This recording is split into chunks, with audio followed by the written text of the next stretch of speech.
con pie plano, describe las distintas presentaciones del pie plano y sus componentes, menciona las características clínicas y radiológicas de dichos pacientes y relata las opciones terapéuticas descritas en la literatura y su evidencia actual, sobre todo en ese grupo específico de, los pacientes, de estos pacientes. Vamos a ver que los estudios que les voy a mostrar, las series que les voy a mostrar, es enfocada en esos pacientes principalmente.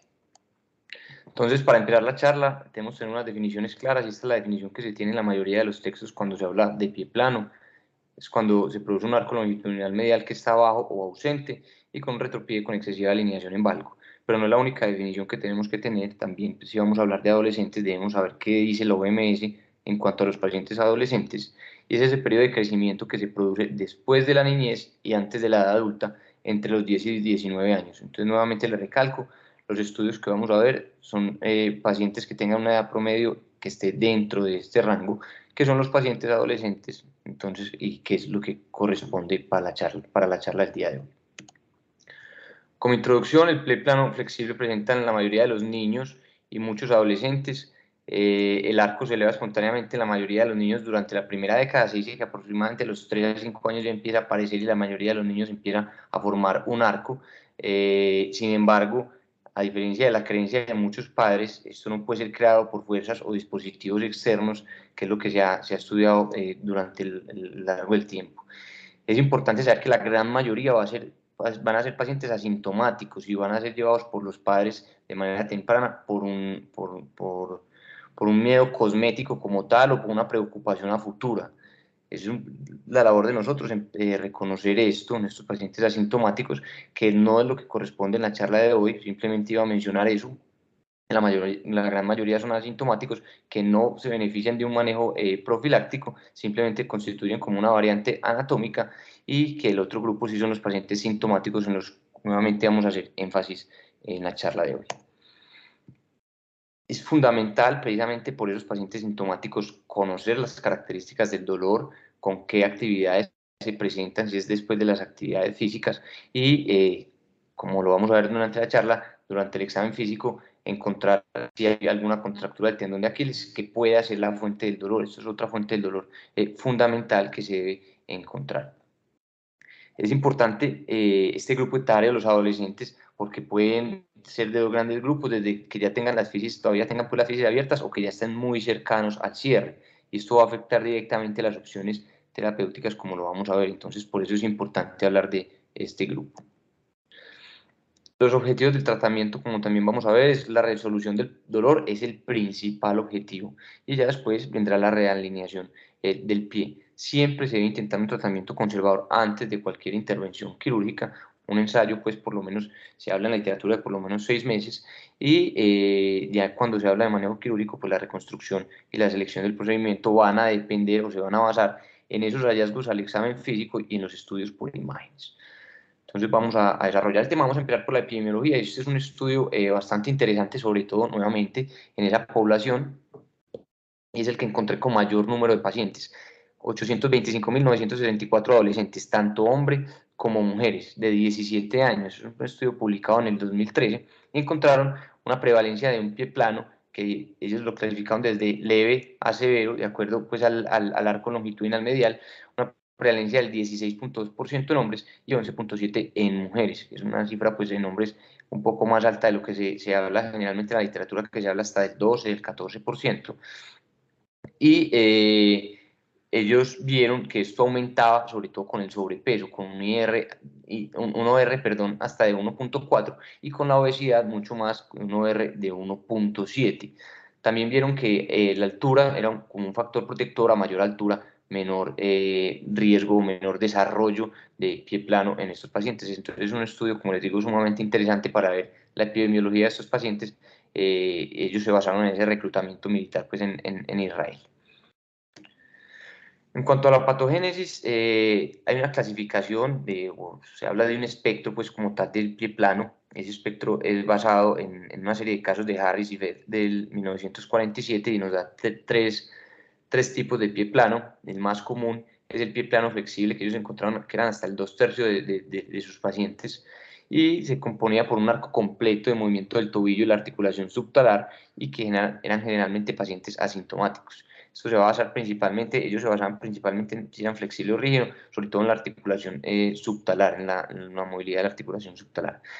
El segundo componente, o el segundo tipo, era un pie plano flexible, pero con un Aquiles corto, que representaba el 27% de los pies planos, los cuales tenían una dorsiflexión de tobillo restringida y era común que se presentaran con dolor. Y finalmente, el menos común era el pie plano rígido, que era hasta el 9% de los pacientes, los cuales, como les mencioné ahora, tienen disminución de la articulación subtalar, está asociado principalmente a coaliciones tarsianas, pero ahora que hablemos un poco de pie rígido, vamos a ver que hay otras causas y que lo más común es que fueran sintomáticos estos pacientes. En cuanto a la patogénesis, cuando uno lee de pie plano, en el adolescente se creen o se describen dos teorías que describen estos autores que hay a cada uno, es principalmente por la fuerza muscular. Duchenne y Jones, uno en el 59 y uno en el 75, creían que ese arco longitudinal era mantenido principalmente por la fuerza muscular.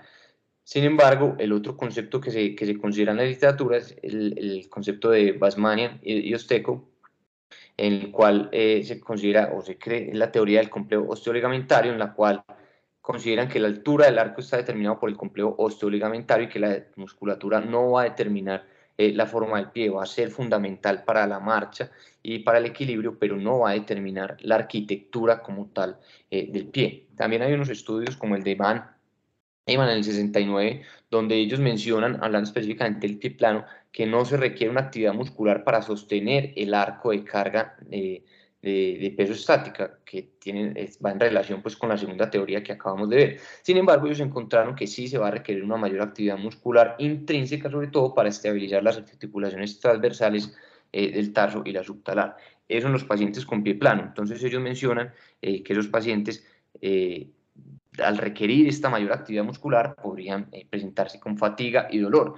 Sin embargo, lo que se menciona en la literatura es que, como vimos, no todos los pacientes, afortunadamente, van a desarrollar esta sintomatología de fatiga y dolor. Vamos ahora entonces a hablar un poco de cómo hace la presentación de los pacientes, empezando por la historia. Siempre la anamnesis será fundamental, pues, en la medicina. La historia clínica es fundamental que sea detallada. Como les mencioné al inicio, hay que recalcar por qué es el motivo de consulta, si definitivamente es un problema cosmético o una preocupación a futura de los padres, o definitivamente el paciente está consultando por dolor.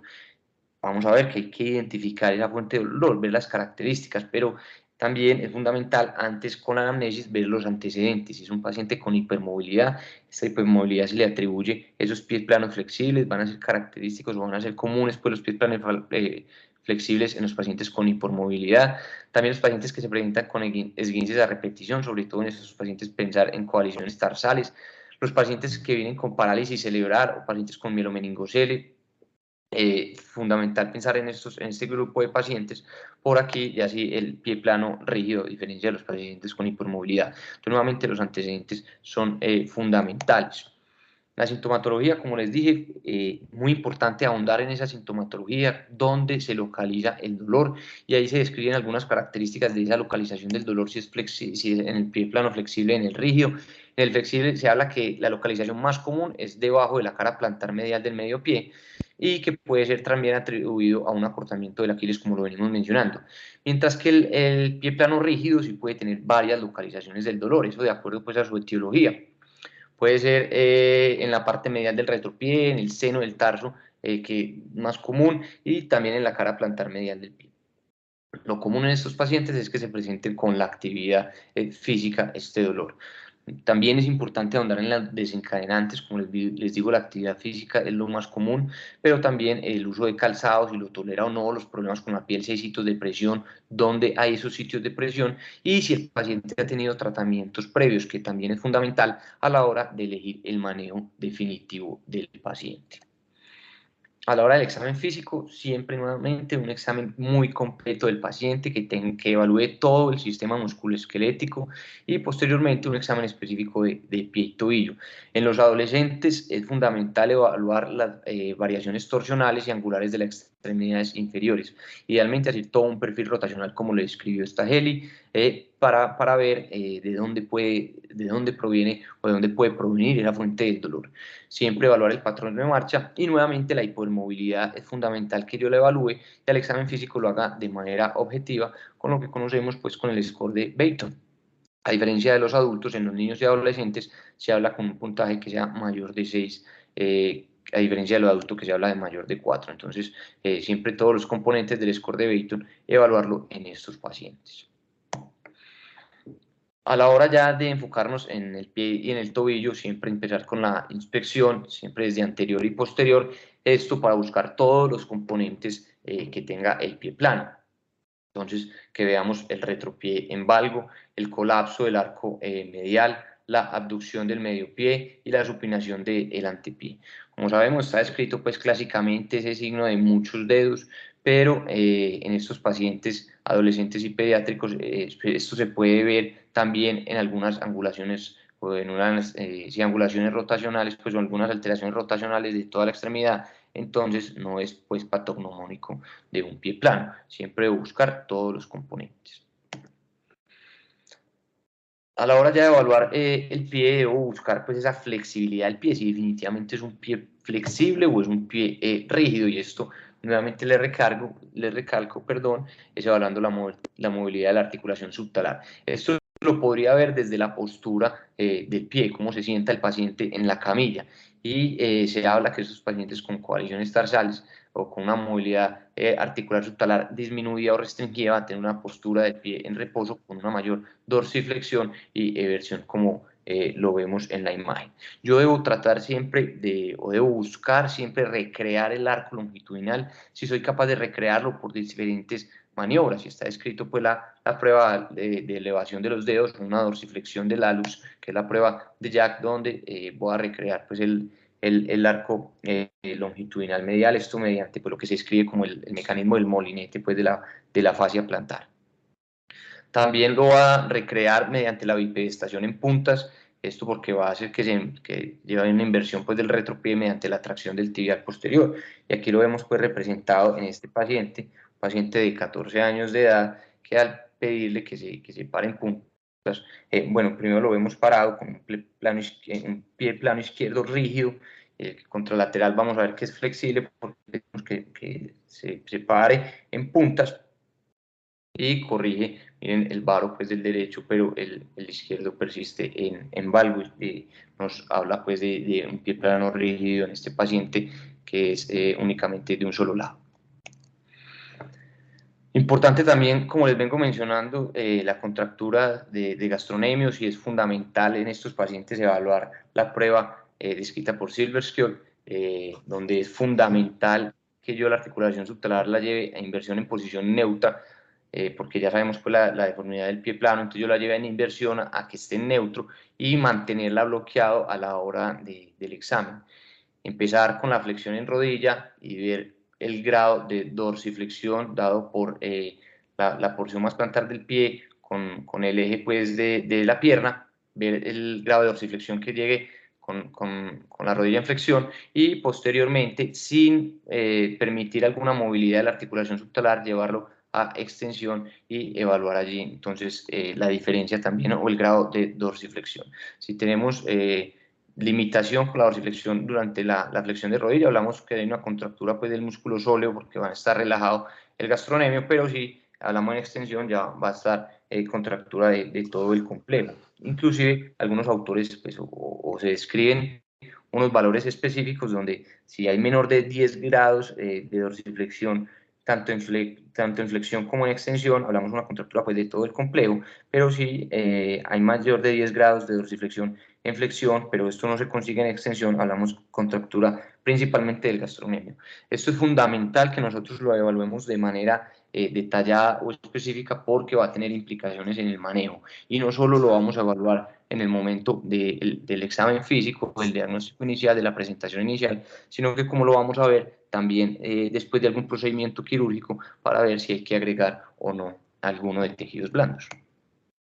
En cuanto a las imágenes, todos los pacientes sintomáticos o con un pie plano rígido van a requerir un estudio de imágenes. a diferencia de los pacientes asintomáticos. Entonces, en el grupo que nos compete el día de hoy, todos van a requerir este estudio adicional, este estudio con imágenes, perdón. Siempre lo ideal es hacerlo con apoyo, empezar con una AP y una mortaja del tobillo que nos va a hablar de la alineación del retropié y nos puede hablar también de la alineación de la tibia distal.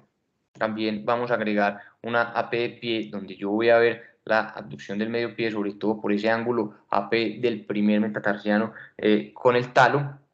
Y aquí es fundamental que yo vea el grado de descubrimiento de la cabeza del talo también en esta proyección.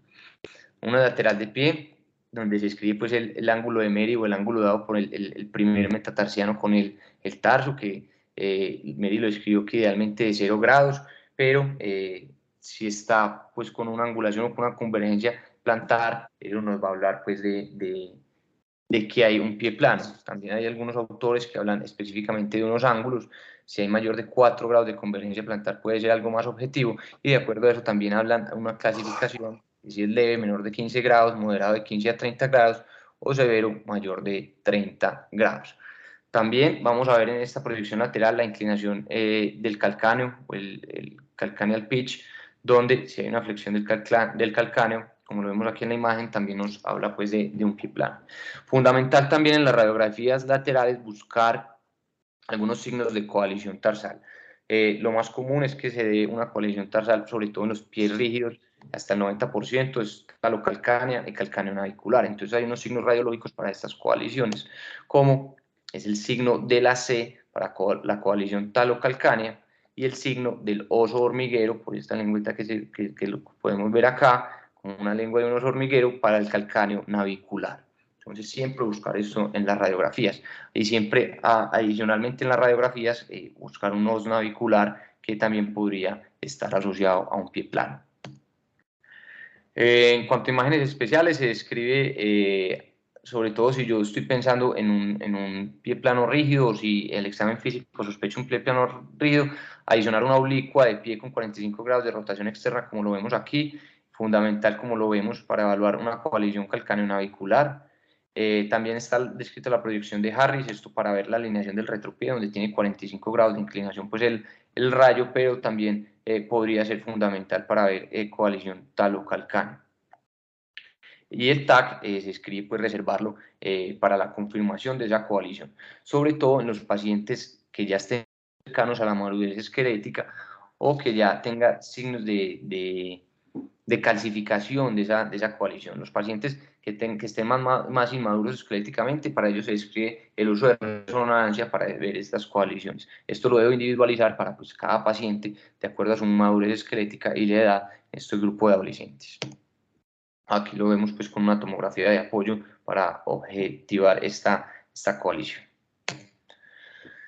Vamos ahora a empezar pues por el manejo. Como les mencioné al inicio, siempre empezar por el manejo no quirúrgico. Este va a variar de acuerdo pues a la presentación, es decir, por la intensidad de los síntomas. Si son pacientes que se presentan con síntomas más leves, más ocasionales, se puede usar pues ciclos cortos de AINES posterior a estas actividades desencadenantes. Sin embargo, eso va a ser un manejo a corto plazo, y el paciente puede estar aumentando los síntomas y aquí no va a estar pues, indicado ahora los ciclos con AINES. Evaluar también si es un plano flexible o rígido. Si es rígido, de acuerdo a la patología subyacente, les mencioné pues al inicio que hay algunas etiologías, lo más común es que sean las coaliciones tarsianas y para ellas se describen inmovilizaciones por 4 a 6 semanas, ya sean con férulas o con brace, que esto podría mejorar la sintomatología del paciente. También está la otra etiología también más común son las causas neurogénicas, como lo mencionamos, la mielomeningocele, en donde se describe pues, el uso de fisioterapia ortesis y la toxina botulínica. En estos pacientes el pilar va a ser el manejo no quirúrgico, entonces aquí hay que hacer especial énfasis sobre todo el uso de fisioterapia y la toxina botulínica pues cuando esté indicado. Y los pie planos flexibles está escrito pues como manejo no quirúrgico las ortesis. Les dejo 3 puntos porque ya les voy a mencionar un artículo donde vamos a hablar específicamente de esto. Y evaluar siempre la contractura del Aquiles, como les vengo diciendo, es fuente principal del dolor, entonces ver si esta es la principal fuente del dolor, donde va a ser fundamental entonces un programa de estiramiento que sea guiado inicialmente, que el paciente y los padres lo aprendan para que lo puedan realizar en casa todos los días y puedan trabajar en esto, pues ellos que aprendan los ejercicios. Como les mencionaba, el uso de ortesis es sumamente controvertido en los pies planos flexibles. Este probablemente es el estudio, pues Cochrane sabemos que es de los trabajos o donde más evidencia hay, entonces este es un estudio muy bueno en cuanto a las ortesis o los manejos, el manejo no quirúrgico en los pacientes con pie plano, donde está pues el doctor Evans, un estudio del 2010.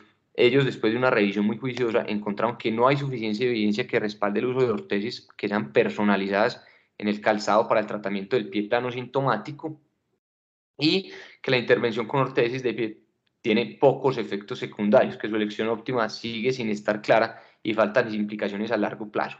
Entonces ellos describen que se podría recomendar como un manejo inicial sin mucha evidencia, pero se podría recomendar que lo ideal es que, pues, como ya lo vimos, no es que sean que no sean personalizadas porque van a tener mayores costos, sino pueden ser de venta libre, que pueden tener algunos beneficios en el paciente sin ninguna evidencia fuerte, pero sin mayores efectos secundarios. Entonces es más como una recomendación de expertos que se puede leer en los distintos textos de revisiones el uso de ortesis como manejo inicial. Nuevamente, que no sean personalizadas ni muy costosas y ver, hacer como un ensayo clínico en estos pacientes con estas ortesis.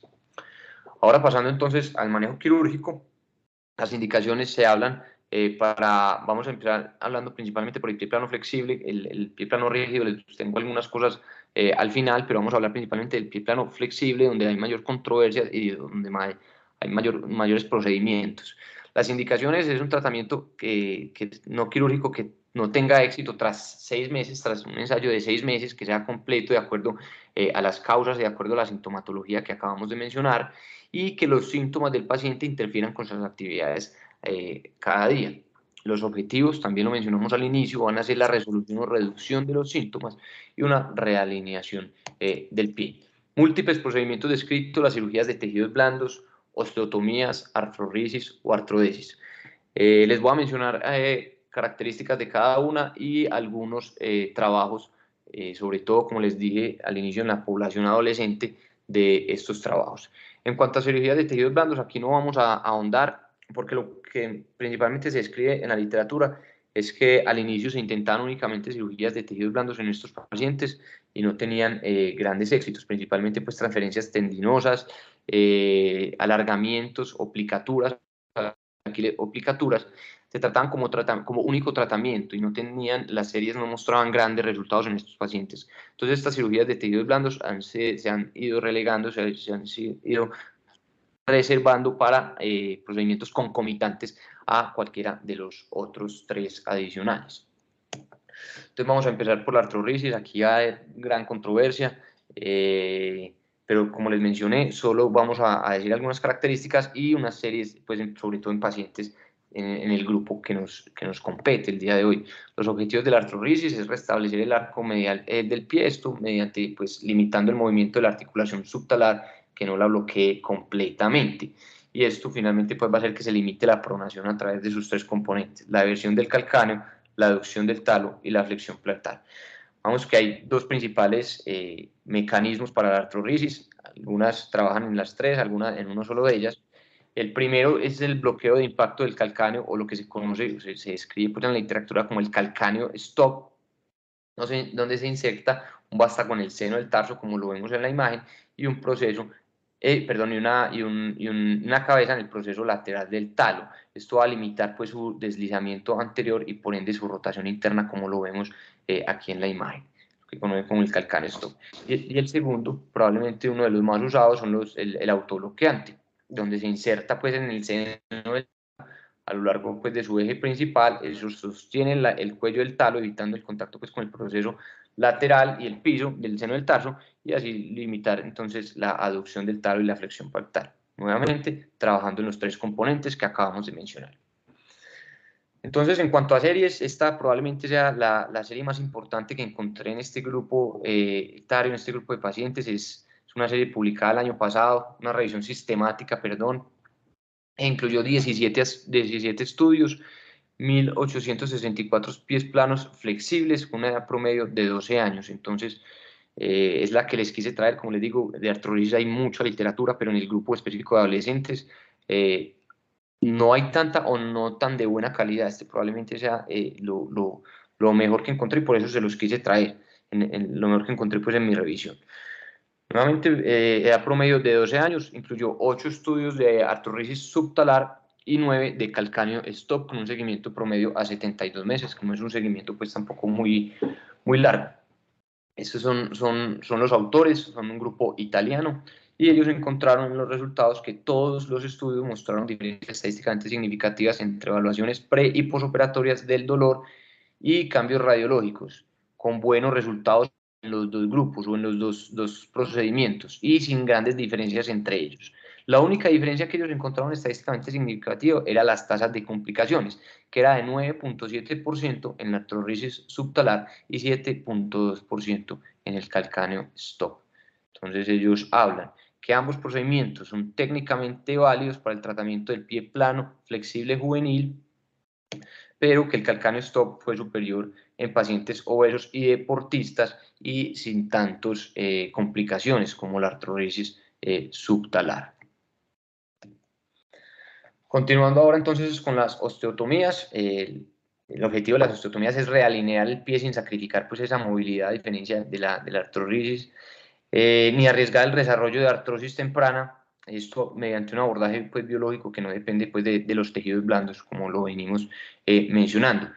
Se escribe en la literatura que las osteotomías en este grupo de adolescentes definitivamente es un pilar pues, para este tratamiento quirúrgico del pie plano flexible, y lo que va principalmente a abordar es el valgo del retropié, como ya lo vamos a mencionar. Entonces hay dos grandes grupos de osteotomías: la osteotomía medializadora del calcáneo y la osteotomía de alargamiento de la columna medial. Entonces vamos a describir. Entonces vamos a empezar con la osteotomía medializadora del calcáneo, descrita o más popularizada por Kotsugiannis. Es una osteotomía oblicua al calcáneo posterior, también pues, está escrita transversa, hay varias descripciones, pero lo que se hace es desplazar medialmente ese fragmento posterior para corregir ese valgo del talón.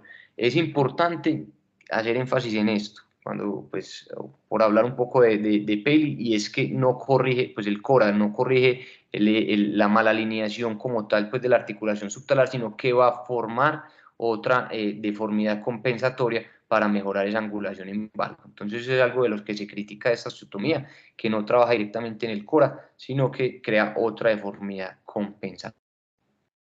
A esto le han creado algunas modificaciones, como la de Mubarak y Ratten en el 98, donde le agregaron, o lo que se le conoce, la descripción de ellos es la osteotomía de triple C, porque además de la osteotomía medializadora del calcáneo, agrega una osteotomía plantar en cuña de cierre de la cuña medial y una osteotomía en cuña de apertura del cuboides. Esto para tratar de abarcar el mayor grupo pues, como de alteraciones que se presentan en el pie plano.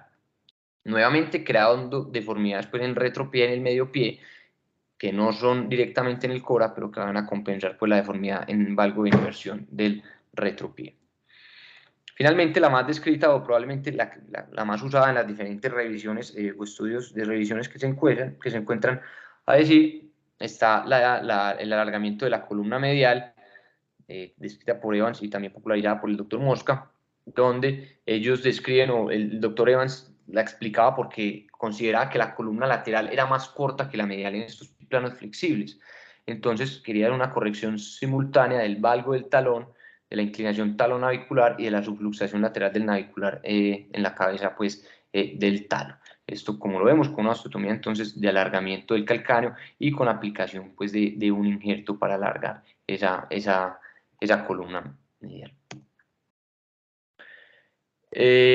Siempre a estas osteotomías, como les dije cuando hablamos de tejidos blandos, los autores, el doctor Mosca, cuando habla de su osteotomía, menciona de adicionar liberaciones de tejidos blandos o procedimientos de tejidos blandos a las osteotomías. Y por eso le recalco nuevamente que se debe hacer la prueba de Silverskjold después de hacer las osteotomías, para ver de manera objetiva nuevamente si el paciente tiene un acortamiento y dónde es el acortamiento, siempre en conjunto o adicionalmente a las osteotomías.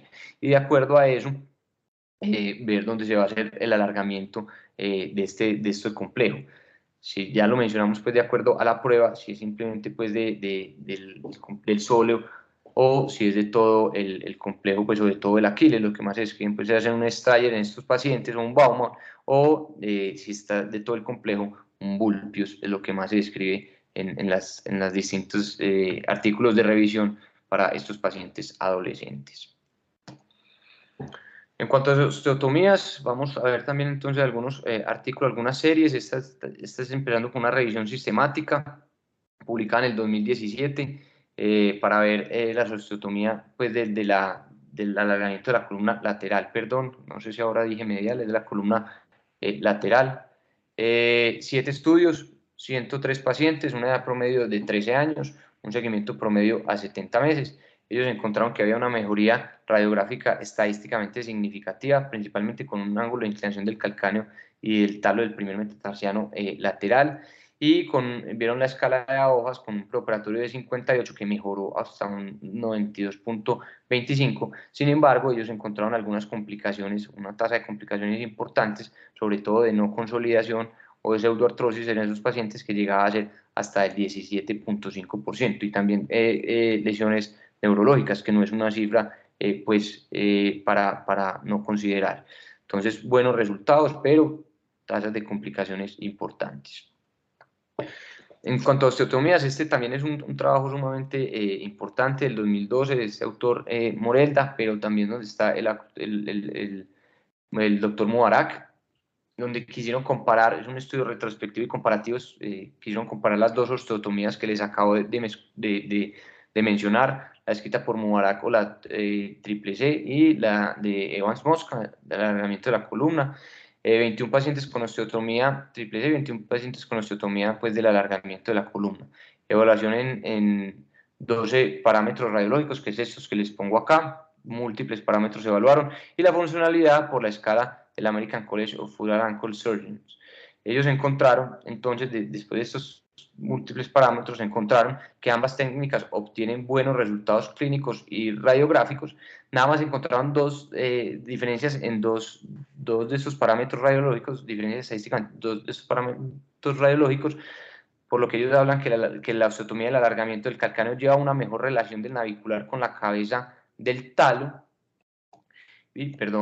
y que la osteotomía de alargamiento del calcáneo tenía mayores complicaciones, 18%, que es similar a lo que vimos en la revisión sistemática anterior, comparado 10% con la triple C. Entonces, sí, mejores resultados con el alargamiento del calcáneo, pero hay que ser mucho más cuidadoso porque puede llevar a mayores tasas de complicaciones. Finalmente, les menciono la artrodesis. La artrodesis anteriormente se tenía como una excelente opción para estos pacientes, sin embargo se ha ido dejando pues por los procedimientos anteriores. Se escribe hacer una artrodesis selectiva, ya sea la subtalar, talonavicular o la calcáneo-queboidea, o combinarlas para hacer una artrodesis, una triple artrodesis, con el objetivo de realinear el pie. Las complicaciones, reducir significativamente pues la movilidad, porque lo sabemos en una artrodesis, y esto sobre todo especial o con gran importancia pues en los pacientes de corta edad, como son los pacientes adolescentes. Elimina la función de la amortiguación del pie y aumenta el riesgo de desarrollar artrosis en articulaciones adyacentes, que nuevamente es fundamental pues, en estos pacientes de corta edad. Por eso muchos autores mencionan que esto definitivamente va a estar reservado pues, para los pacientes que tienen reconstrucciones fallidas. Finalmente, algunos ítems, algunas cosas a tocar del pie plano rígido, simplemente 2 diapositivas, mencionarles algunas características. Aquí no hay tanta discusión en cuanto al pie plano rígido. Las discusiones que se mencionan en la literatura es cómo hacer pues, los procedimientos que ya les voy a mencionar, pero principalmente es el manejo de la causa. Como ya vimos, lo más común es las coaliciones tarsales. Para la talocalcánea se describe que lo recomendado hoy en día es hacer una resección de la coalición. Antes también se mencionaba hacer una artrodesis en estos pacientes, pero la literatura ha ido migrando y ya se habla de hacer una resección pues, de la coalición. Últimamente también hay textos nuevos que hablan de hacer una resección por artroscopia, pero no vamos a ahondar en ese tema. Simplemente mencionar pues, que la resección de la coalición se ha visto que presenta mejoría de los síntomas hasta en el 90% de los pacientes y mejoría del arco de movilidad hasta en el 92% de los pacientes. Que es importante evaluar que puede tener dolor de múltiples orígenes y esto llevar pues a la deformidad, y por eso para muchos autores, además de una resección de la coalición, se debe asociar una reconstrucción pues del pie plano con las osteotomías que acabamos de mencionar. Finalmente, la artrodesis subtalar, reservarla pues para cuando hay una faceta posterior que está con una disminución importante del espacio, que es displásica, o cualquier cantidad de esta faceta que sea reemplazada pues por una coalición completamente. Y finalmente, para la coalición calcáneo-navicular, también la resección va a ser pues el pilar, alivia el dolor y el retorno a la actividad a corto o a largo plazo. Sin embargo, en esta coalición es importante que tienen grandes tasas de recidivas, que puede ser hasta en el 20%, perdón, y que puede tener dolor con la actividad física, que es hasta en el 13%. Entonces, como les digo, grandes tasas de recidivas, y por eso muchos autores consideran que se debe usar el músculo de extensor digitoris brevis o el injerto de grasa para rellenar ese defecto dejado por la resección ósea y así evitar esa gran recidiva. Nuevamente, si el dolor es de múltiples orígenes, pues que lleven a la deformidad, adicionar pues procesos reconstructivos para estos pacientes. Entonces, en conclusiones, esto es todo un espectro. Como ya lo vimos, hay una clasificación de pie plano flexible asociado a contractura del Aquiles y pie plano rígido. Esto es un diagnóstico clínico y por la anamnesis es fundamental. Entonces, yo debo hacer un examen físico muy completo de estos pacientes para hacer este diagnóstico y para encasillarlo en el espectro específico. Que los pacientes con sintomatología definitivamente van a requerir una intervención, una intervención que inicialmente puede ser un ensayo con un manejo no quirúrgico dentro de los primeros 6 meses. Esto pues de acuerdo a la presentación y al espectro que quepa el paciente. Y en cuanto al manejo quirúrgico del pie plano flexible, principalmente las osteotomías con o sin procedimientos adicionales, sobre todo de tejidos blandos y alargamiento del Aquiles, van a ser el pilar de tratamiento en pacientes adolescentes tras la falla en el manejo no quirúrgico, pero la artrosis viene pues en aumento y sería una gran opción también en estos pacientes. Muchas gracias, profesores.